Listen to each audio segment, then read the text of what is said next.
అరే నా వల్లనే ప్రాబ్లం అయిపోతుందంటే వెళ్ళిపోతారా ఇడికేంచి అని జాతిరత్నాల సినిమాలో కొట్టిన డైలాగే కొట్టి కొట్టి నవ్వించిన రాహుల్ రామకృష్ణ లైఫ్ లో డిగ్రీ చేయకపోవడే ప్రాబ్లం అనిపించింది కావచ్చు. సీదాబాయ్ బిఆర్ అంబేద్కర్ ఓపెన్ యూనివర్సిటీలో బిఏ కోర్సులో జాయిన్ అయ్యిండు. ఈ నడమ సినిమా హీరోల స్టేటస్ వాళ్ళ పలుకుబడిని పక్కకు పెట్టి తెలంగాణ సోయితో మాట్లాడిస్తున్నారు కదా, చదువుకుంటే ఇంకింత ఎక్కువ మాట్లాడొచ్చు అనుకున్నాడో ఏమో. అన్ని అర్థం కావాలంటే మినిమం డిగ్రీ ఉండాలన్నట్టు బిఏ కోర్సులో జాయిన్ అయ్యిండు. Open university vice chancellor Ghanta Chakrapani sir Rahul Ramakrishna చేతుల చేయేసి వెల్కమ్ చెప్పిండు. ఇప్పటి నుంచి నువ్వు మా బ్రాండ్ అంబాసిడర్ అని చెప్పిడట.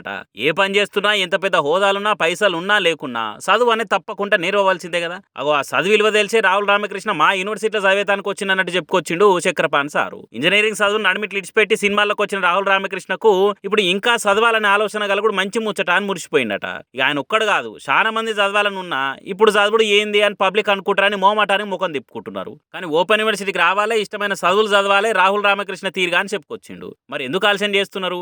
మీకు కూడా మినిమం డిగ్రీ ఉండాలని ఉన్నదా? అయితే ఇప్పుడే ఓపెన్ యూనివర్సిటీలో చేరుర్రి, రాహుల్ రామకృష్ణ మీ క్లాస్మేట్ అని చెప్పుకోవచ్చు ఇక.